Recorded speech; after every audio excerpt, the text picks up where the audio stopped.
अब देखिए, संविधान सभा के चुनाव की तो हमने बात कर ली और उसके अलावा संविधान सभा की कार्यप्रणाली भी समझ ली। अब बात आती है कि संविधान सभा के लिए जो विभिन्न समितियां बनी थी वो उनके अध्यक्ष किस किस के द्वारा उन समितियों का गठन किया गया था, उस पर थोड़ा सा हम चर्चा करते हैं। संविधान सभा की जो समितियां थी और उन समितियों के अध्यक्ष कौन थे। एक बार मैं आपको यहाँ तक जो जो चीजें पढ़ी उन पर हम एक बार रिवीजन कर ले रहे हैं, आप सभी लोग ध्यान देना। सबसे पहले तो हमने संविधान का, भारतीय संविधान का विकास पढ़ा था, विकास वाला पोर्शन पढ़ा था। आप लोगों को याद होगा जो हमने कल पढ़ा था, उसमें हमने 1773 का रेगुलेटिंग 1773 के रेगुलेटिंग एक्ट से शुरू किया था, रेगुलेटिंग एक्ट, ठीक है, यहां से हमने शुरू किया। फिर 1784 का पिट्स इंडिया एक्ट पढ़ा। फिर उसके बाद 1793 में आए थे हम, 93 का अधिनियम पढ़ा। उसके बाद हमने 1813 का अधिनियम पढ़ा, 1813 का अधिनियम। फिर हमने 1833 का अधिनियम पढ़ा, 1833 का अधिनियम। फिर हमने 1853 का अधिनियम पढ़ा था, 1853 का अधिनियम, ठीक है, यहां तक पढ़ा। फिर यहां से शुरू हुआ 1858 के अधिनियम से, फिर हम आगे चले थे 1858 का अधिनियम, 1858 का अधिनियम। फिर 1861 का अधिनियम। उसके बाद 1892 का अधिनियम और फिर 1909 का अधिनियम, 1909 का मार्ले मिंटो सुधार अधिनियम, 1919 का मॉन्टेग्यू चेम्सफोर्ड सुधार अधिनियम और फिर 1935 का अधिनियम और लास्ट 1947 का भारतीय स्वतंत्रता अधिनियम पढ़ा था, ठीक है। इतने अधिनियम हमने पढ़े थे। इन अधिनियमों को आप लोग अच्छे से पढ़ लेना और इनके जो जो पॉइंट हमने लिखा रखे हैं उन पॉइंटों को रिवीजन कर लेना अच्छे से, क्लियर। अब उसके बाद देखो, ये तो भारतीय संविधान के विकास की बात थी। अब संविधान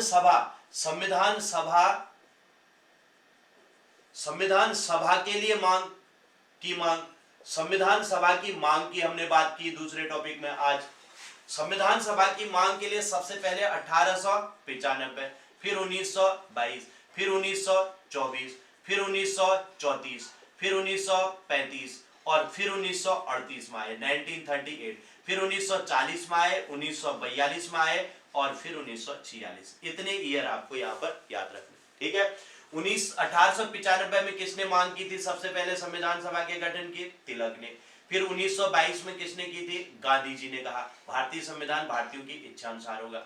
1924 में कौन आए? मोतीलाल नेहरू, मोतीलाल नेहरू ने मांग की। 1934 में किसने की थी? एम एन रॉय ने मांग की थी, ठीक है। इसके बाद 1935 में पहली बार किसने मांग की थी? कांग्रेस ने। 1938 में नेहरू ने क्या कहा था? वयस्क मताधिकार के आधार पर। 1940 में इनकी मांग को स्वीकार किया गया, जिसे क्या कहा गया? अगस्त प्रस्ताव कहा गया, अगस्त प्रस्ताव। 1942 में क्या आया? क्रिप्स मिशन भारत आया और क्रिप्स मिशन ने कहा कि इस द्वितीय विश्व युद्ध के बाद आपको संविधान बनाने की अनुमति दी जाएगी और 1946 में कैबिनेट मिशन योजना के तहत भारतीय संविधान सभा का गठन हुआ। तो यहां ये भी हमारा क्लियर हो गया, ठीक है। तो इस तरीके से संविधान सभा का की मांग जो है पूरी हुई। अब संविधान सभा के लिए क्या हुए? चुनाव हुए। तो चुनाव को याद रखेंगे सभी लोग कि चुनाव कितने सदस्यों के लिए चुनाव थे? सदस्य कितने थे? 389। इसमें से ब्रिटिश प्रांत के कितने थे? ब्रिटिश प्रांत के 296 सदस्य, 292 प्लस 4 और बराबर 296। और देसी रियासतों के कितने थे? तो 93। तो ये हो गए 6 3 9 9 दूनी 18 2 1 3, टोटल हो गए कितने? 389 सदस्य हमारे क्लियर हो गए, ठीक है। तो ये भी सबको क्लियर होगा। अब चुनाव परिणाम की बात आती है। चुनाव हो गया, चुनाव का परिणाम, किसको कितनी सीटें मिली। अब इसमें एक तो कांग्रेस की बात हमने की थी और दूसरी मुस्लिम लीग होगी, तीसरा निर्दलीय होगी, निर्दलीय, और कुछ अन्य दल भी होंगे। अन्य दलों को किस किस को कितनी सीटें मिली, इतना आप लोग इसमें याद रख लेना। 208 सीटें मिली थी किसको? कांग्रेस को। मुस्लिम लीग को कितनी? 73। निर्दलीय को कितनी? 8। अन्य को कितनी? 7। टोटल जोड़ लो 296, क्योंकि 296 सदस्यों का चुनाव हुआ था अप्रत्यक्ष रूप से, 93 तो नॉमिनेट थे, तो उसके लिए कोई दिक्कत ही नहीं। ठीक है, तो ये रहा इसका चुनाव परिणाम। अब इसमें सामान्य वर्ग के कितने थे? सामान्य वर्ग के हमने कहा था कितने चुन के आए? 213। ठीक है, और मुस्लिम कितने चुन के आए? मुस्लिम तो 79, 213 और 79, 213 और 79 मुस्लिम चुन के आए थे। और सिख कितने चुन के आए? तो 4 सिख चुन के आए। बस इस डेटा को याद कर लेना, इंपॉर्टेंट होता है, इसमें से क्वेश्चन पूछे जाते हैं। तो ये भी हमारा चुनाव का परिणाम तक भी क्लियर हो गया। अब संविधान सभा तो बन गई, अब उसकी कार्यप्रणाली शुरू होती है। ठीक है, कार्यप्रणाली जब शुरू होती है तो कार्य करना शुरू करते हैं, संविधान सभा की कार्यप्रणाली। अब इसमें क्या क्या होता है देखो, कब कब क्या क्या हुआ।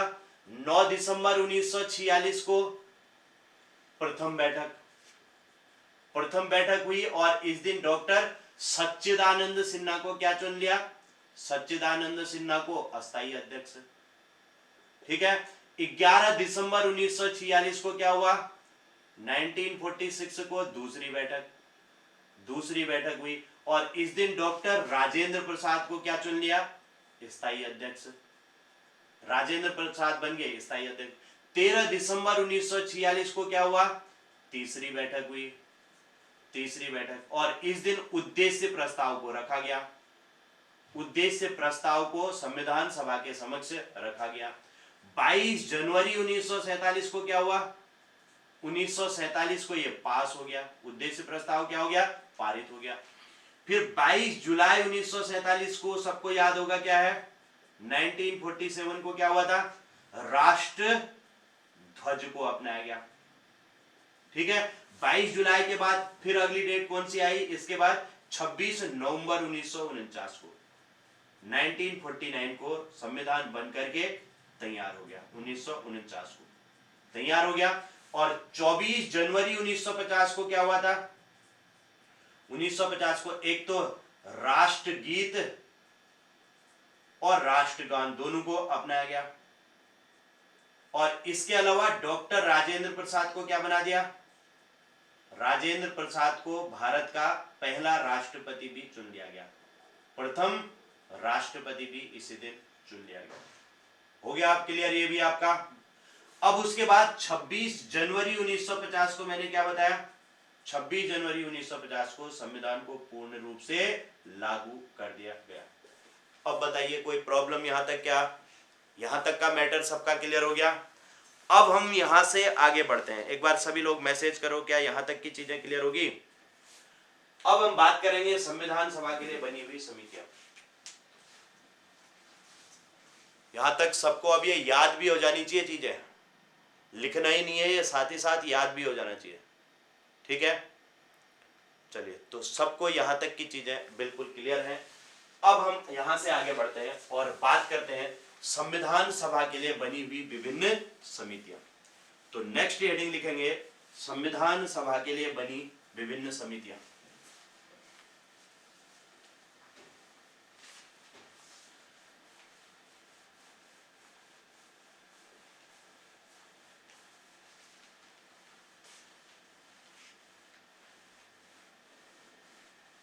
अब समितियां कैसे बनी इसको समझेंगे सभी लोग।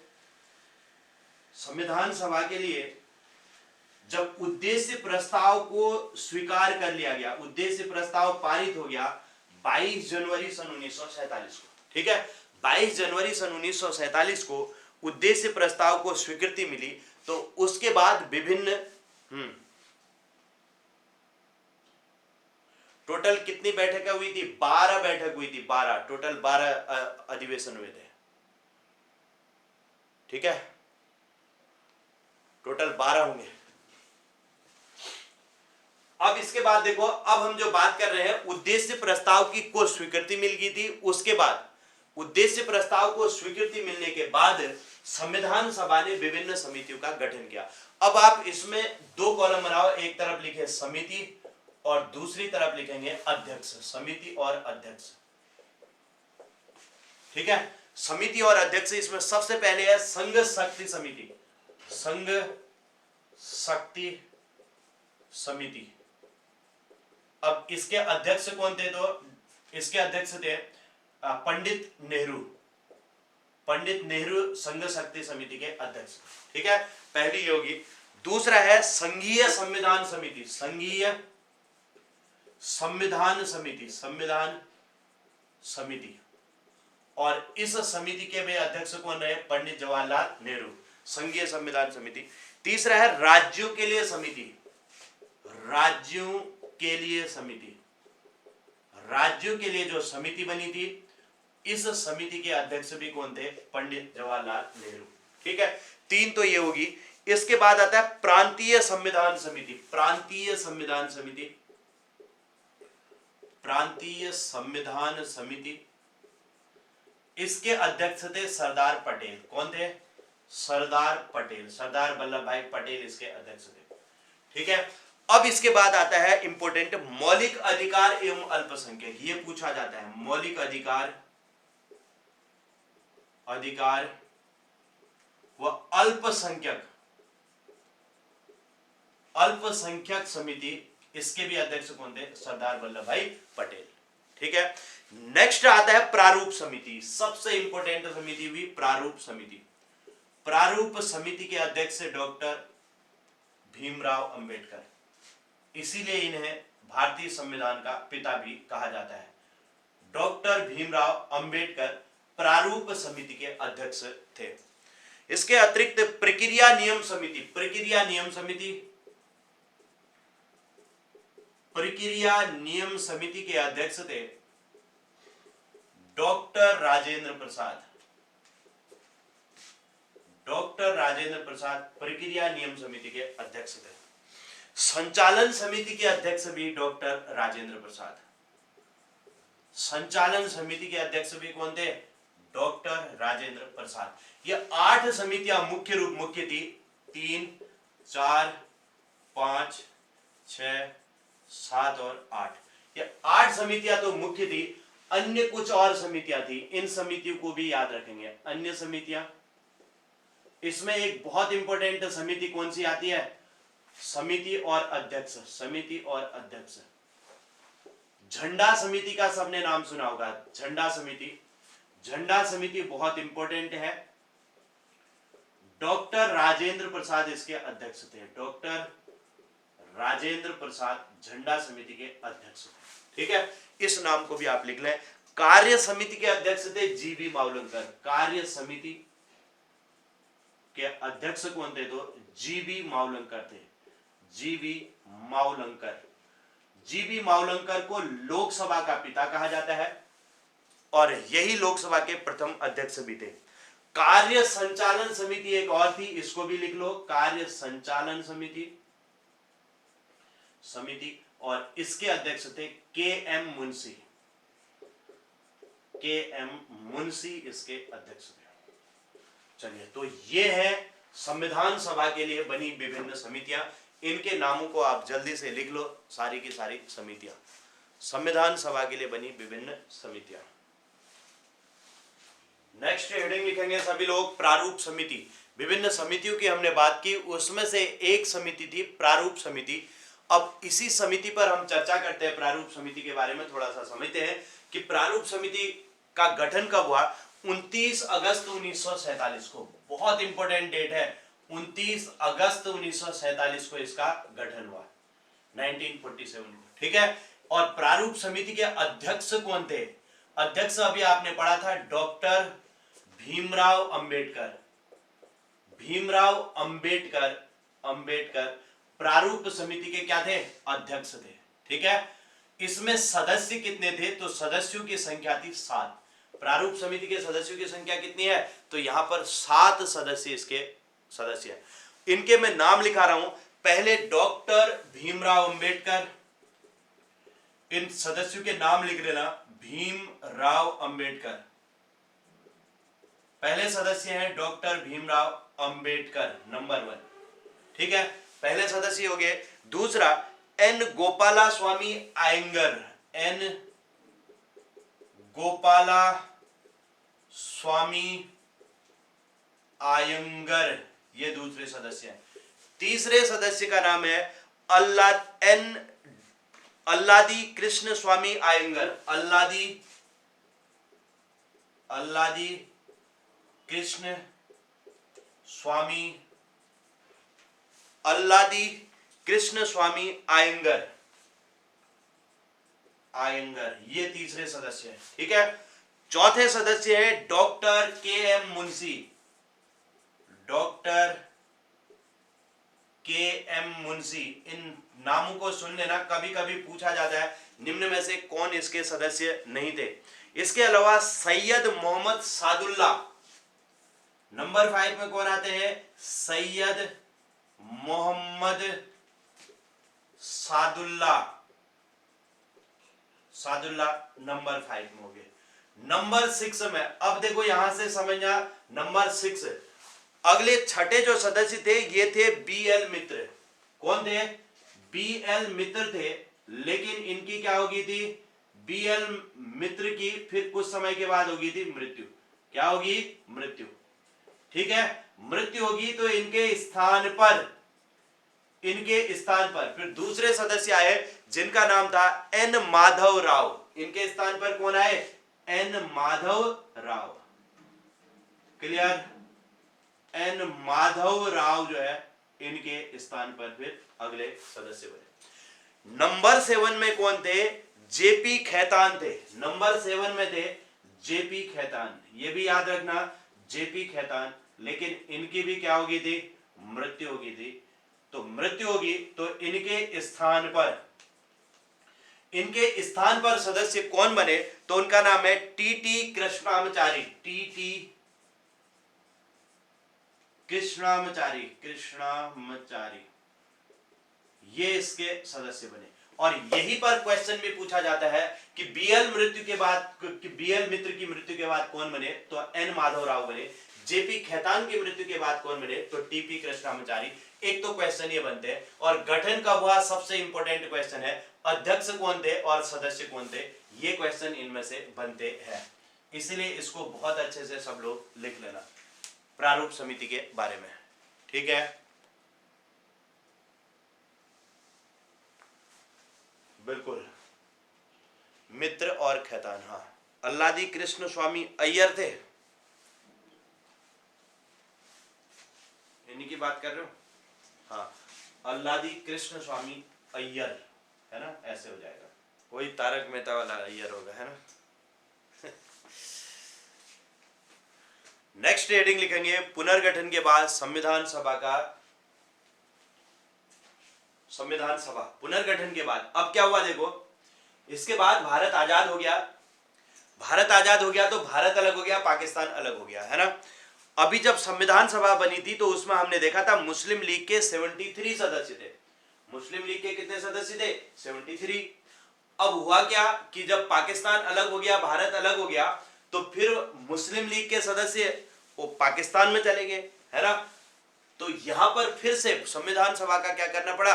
पुनर्गठन करना पड़ा। तो नेक्स्ट अब यहां से आता है संविधान सभा का पुनर्गठन, तो उस पर चर्चा करते हैं। तो अगली हेडिंग लिखेंगे संविधान सभा का पुनर्गठन। ये लिख लिया सभी लोगों ने? अब होता है पुनर्गठन। नेक्स्ट हेडिंग लिखेंगे संविधान सभा का पुनर्गठन।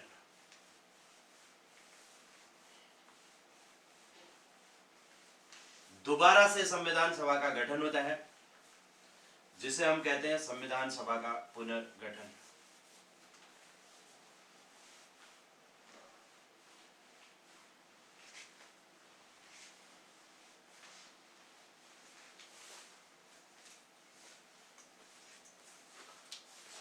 अब इसको भी याद रख लेना, छोटा सा टॉपिक है, संविधान सभा का पुनर्गठन। अब पुनर्गठन के बाद सदस्यों की संख्या कितनी रहेगी? के बाद सदस्य। अब देखो पहले सदस्य कितने थे? कुल सदस्यों की संख्या कितनी थी? 389। लेकिन अब कितने रह गए? 299। कितने सदस्य रह गए? 299। 389 और 299 को याद रखेंगे। इसमें अब पहले तो ब्रिटिश प्रांत थे, अब देश आजाद हो गया तो किसके प्रांत हो गए? भारतीय प्रांत हो गए। भारतीय प्रांतों के सदस्य कितने हुए? 229। कितने सदस्य रहे? 229। और शेष क्या रहा? देशी रियासत, देशी रियासतों के सदस्य हुए कितने? 70 सदस्य। अब जोड़ो, इन दोनों को जोड़ो, कुल सदस्य कितने थे पुनर्गठन के बाद? 299, 9 हो गया, 7 to 9 हो गया 2, टोटल 299 ये सदस्य हो गए। ठीक है, तो पुनर्गठन के बाद इस तरीके से संविधान सभा के देशी रियासत और भारतीय प्रांतों के सदस्य बने। ठीक है, इसको लिखिए। इसके बाद में अब आपको कुछ अन्य बातें लिखा रहा हूं। अगली हेडिंग लिखेंगे संविधान सभा के वाचन, इसको लिख लेते हैं, फिर कुछ फैक्ट लिखते हैं। संविधान सभा के वाचन, कितने वाचन हुए थे संविधान सभा के? 3 वाचन हुए। कितने वाचन हुए? वाचन हुए 3। संविधान सभा के कुल कितने वाचन हुए थे? 3। अब प्रथम वाचन कब से कब तक हुआ और दूसरा कब से कब तक हुआ, इसको याद रखेंगे। प्रथम वाचन, दूसरा और तीसरा, ये 4 नवंबर 1948 से 4 नवंबर 1948 से लेकर के ये 9 नवंबर 1948 तक चला। 9 नवंबर 1948 तक चला। पहला वाचन तो ये हो गया।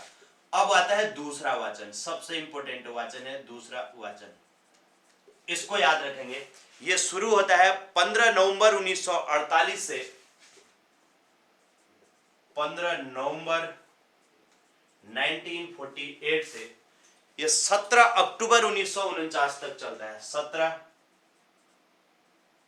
अक्टूबर 1949 तक चला। ठीक है, और इसमें इस अवधि में 7653 संशोधन प्रस्ताव आए। ठीक है, 7653 संशोधन प्रस्ताव आए। संविधान में इतने सारे संशोधन के प्रस्ताव आए थे इस अवधि में, सबसे ज्यादा, और जिसमें से 2437 को स्वीकार किया गया। 2437 को क्या किया गया? स्वीकार किया गया। इतने प्रस्ताव, संशोधन प्रस्ताव आए जिसमें से 2437 को स्वीकार किया गया। ठीक है, और इस वाचन के दौरान 7 से 10वें अधिवेशन तक हुआ। यह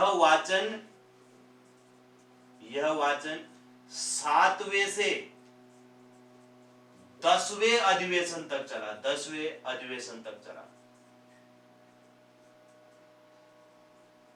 अब संविधान सभा के अधिवेशन हुए थे, विभिन्न अधिवेशन, जिनकी अभी हम बात कर रहे थे, कुल 12 अधिवेशन हुए थे। उसमें से 7वें से 10वें अधिवेशन तक दूसरा वाचन ही चला था। ठीक है, तीसरा वाचन 14 नवंबर 1949 से शुरू हुआ। तीसरा वाचन कब से शुरू हुआ? 14 नवंबर 1949 से। अब आता है तीसरा वाचन, इसको भी आप लोग याद रख लेना। तीसरा वाचन 14 नवंबर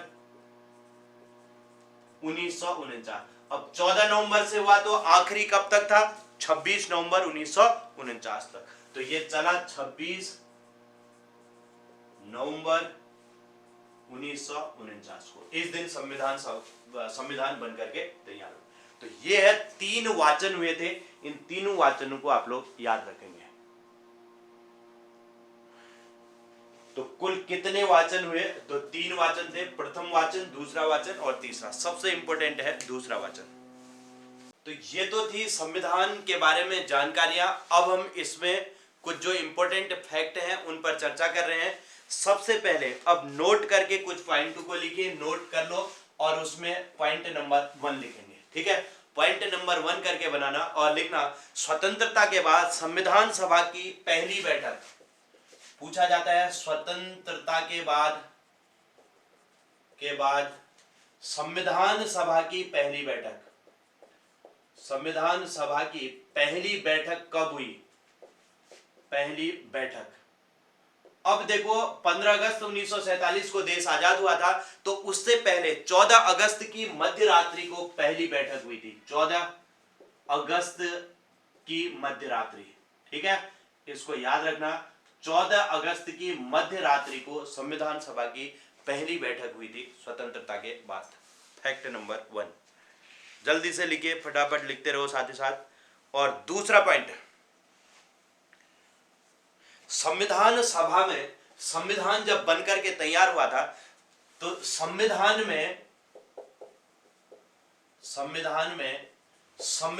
सभा के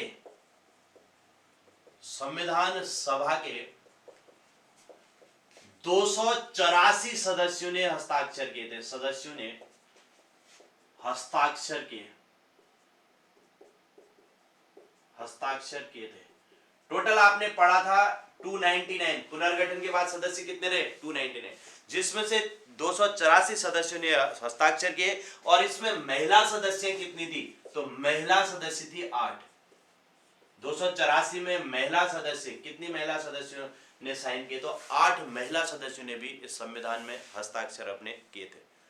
क्लियर हो गया? ये इनको याद करते हुए चलना। और संविधान को बनाने में कुल समय कितना लगा? समय कितना लगा था संविधान बनाने में? 2 वर्ष 11 माह और 18 दिन। ये तो आपने पढ़ा ही था। खर्च भी आपने पढ़ ही लिया था। लगभग कितना? लगभग 64 लाख कहा था मैंने। कितना खर्च आया था? 64 लाख रुपया। 63,96,000 था, तो लगभग 64 लाख माना जाता है इसको। इस दौरान कुल कितने दिन बहस हुई? मतलब संविधान को बनाने के लिए जो टोटल बहस हुई, तो 114 दिन बहस हुई थी। ठीक है, 2 वर्ष 11 माह 18 दिन में संविधान को बनाने के लिए कुल कितने दिन बहस हुई? तो 2 वर्ष 11 माह 18 दिन। ठीक है। अब इसके अलावा अंबेडकर की अगर बात करें, अंबेडकर को आधुनिक मनु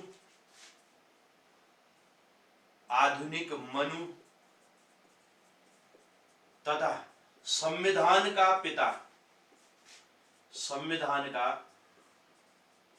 पिता भी कहते हैं। ये फैक्ट भी याद रखेंगे। अंबेडकर को आधुनिक मनु या फिर संविधान का पिता भी कहा जाता है। ठीक है। अब संविधान सभा का प्रतीक चिन्ह क्या था? इसको भी याद रखेंगे। संविधान सभा का प्रतीक चिन्ह क्या था? प्रतीक चिन्ह था हाथी। प्रतीक चिन्ह हाथी को इन्होंने अपना प्रतीक चिन्ह बनाया था। एक पॉइंट आता है कि किसने प्रारूप समिति को अपवहन समिति कहा? निराजुद्दीन अहमद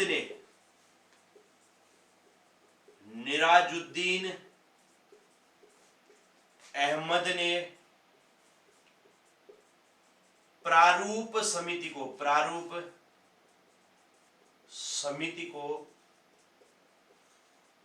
अपवहन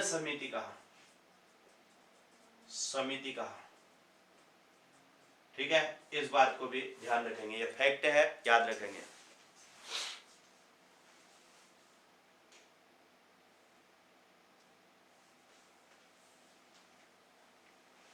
लॉर्ड विस्काउंट ने इसे हिंदुओं का निकाय कहा। लॉर्ड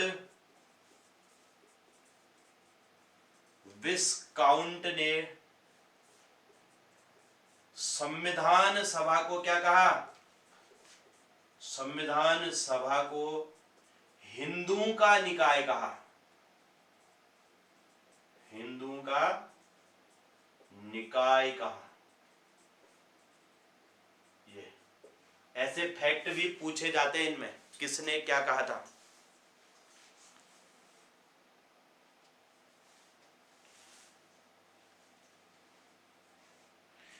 चर्चिल ने क्या कहा? चर्चिल ने कहा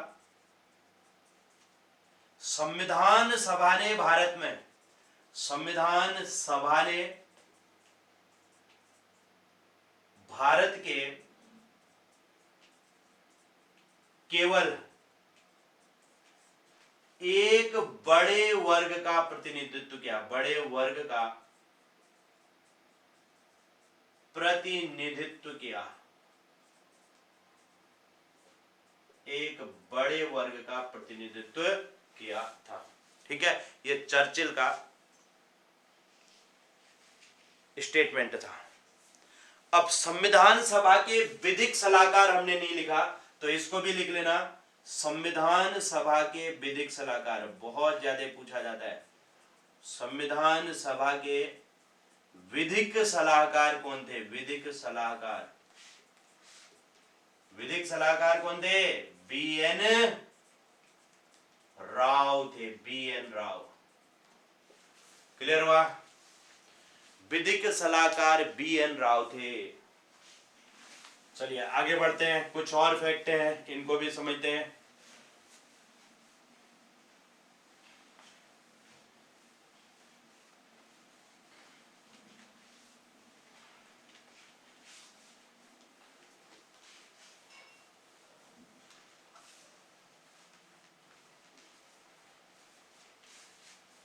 जिसका कुछ रह रहा हो स्क्रीनशॉट लेते चलना।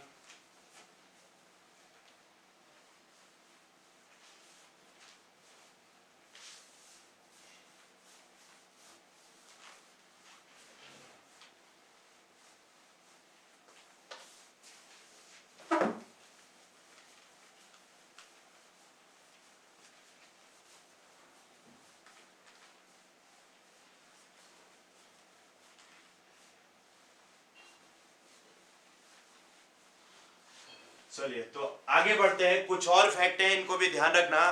संविधान के सुलेखक कौन थे? उसको लिखने वाले, भारतीय संविधान के सुलेखक या लेखक, भारतीय संविधान के लेखक। किसने लिखा इस संविधान को? प्रेम बिहारी नारायण रायजदा।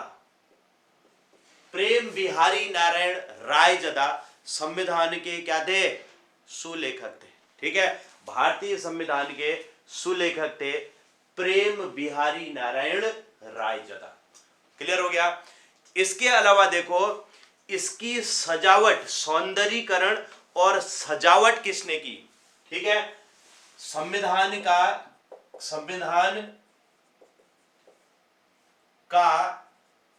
सौंदर्यीकरण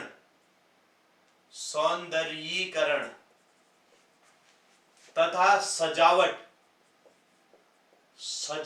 करने वाले कौन थे? ठीक है, ये कौन थे? शांति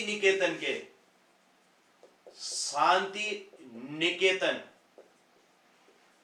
इस शब्द को याद रखेंगे कि शांति निकेतन के कलाकारों ने इसे सजाया था। कलाकार, जिसमें मुख्य रूप से कौन थे?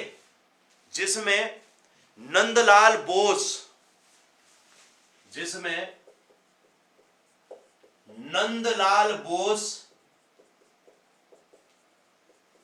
और दूसरे थे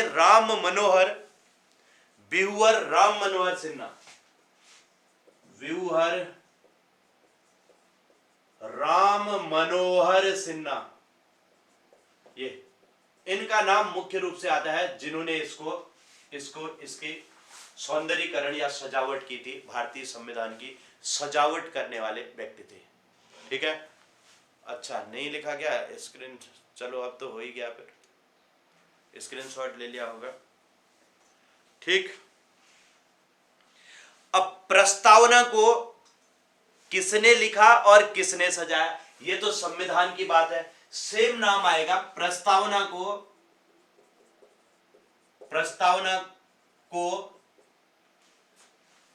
प्रेम बिहारी नारायण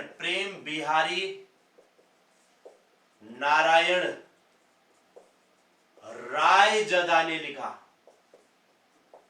इसमें क्वेश्चन, एक तो संविधान को किसने लिखा पूछा जाता है, कभी कभी मूल प्रस्तावना को किसने लिखा। ठीक है, और इसका सौंदर्यीकरण किसने किया? तो राम मनोहर सिन्हा ने उसका सौंदर्यीकरण किया, और व्यूअर राम मनोहर सिन्हा ने उसे सौंदर्यीकृत किया।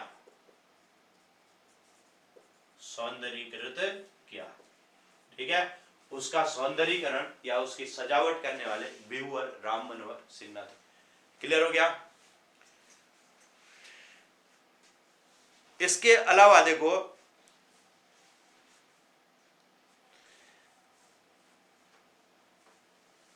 जल्दी से इसे लिखो, कुछ और फैक्ट इसमें मैं लिखा रहा हूं और फिर हम इसे फिनिश कर रहे हैं।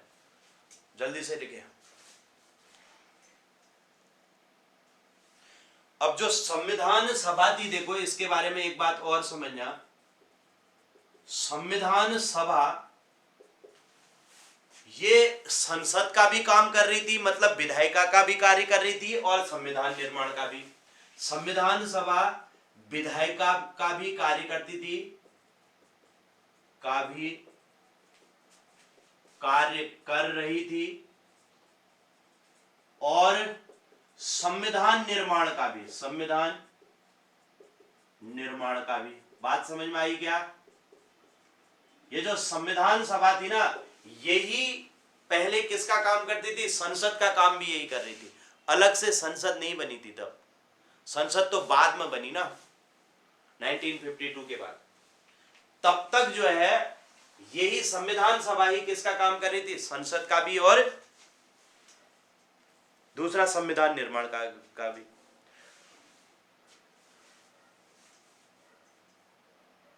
अगर पूछा जाए स्वतंत्र भारत की पहली संसद कौन थी, तो स्वतंत्र भारत की पहली संसद भी कौन थी? संविधान सभा ही थी। दोनों के लिए इसने अलग अलग दिन, दोनों के लिए अलग अलग दिन निर्धारित थे। दोनों के कार्यों के लिए अलग अलग दिन निर्धारित थे, अलग अलग दिन निर्धारित थे। अब देखो यहां पर समझना, किस किस का काम कर रही है? विधायिका का भी काम कर रही है और संविधान निर्माण का भी काम कर रही है। संविधान निर्माण का जब जिस दिन काम करेगी उस दिन अध्यक्ष कौन होंगे? संविधान निर्माण के कार्य के दिन अध्यक्ष, संविधान निर्माण कार्य के दिन अध्यक्ष कौन होंगे? डॉक्टर राजेंद्र प्रसाद। डॉक्टर राजेंद्र प्रसाद उस दिन अध्यक्ष होंगे। लेकिन जिस दिन विधायिका का काम करेगी, विधायिका का कार्य करने के दिन अध्यक्ष कौन होंगे? जीबी मावलंकर होते थे, जीबी मावलंकर होते थे। बात समझ में आई क्या? ये जिस दिन वो संविधान सभा के रूप में काम करेगी उस दिन अध्यक्ष कौन होंगे? डॉक्टर राजेंद्र प्रसाद। लेकिन जिस दिन संसद के रूप में कार्य करेगी तो उस दिन अध्यक्ष कौन होंगे? जीबी मावलंकर। ठीक है।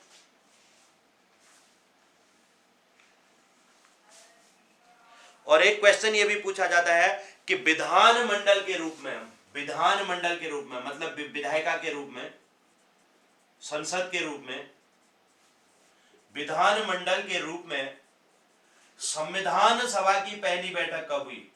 जब तक चुनाव नहीं हुए तब तक यही संसद का काम करती थी। संविधान सभा की पहली बैठक कब हुई? संविधान सभा की पहली बैठक तो हमने देख लिया था 14 अगस्त 1947 की रात को हुई थी। लेकिन उसने फिर विधानमंडल के रूप में भी काम करना शुरू किया, मतलब संसद के रूप में भी काम करना शुरू किया। उसके लिए पहली बैठक कब हुई?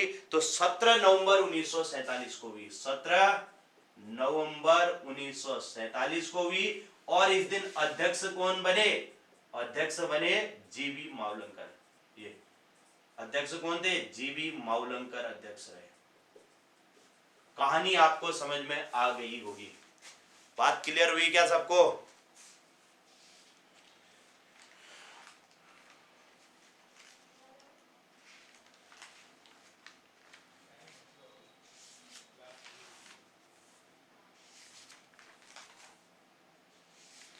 जल्दी से इसे कंप्लीट करो।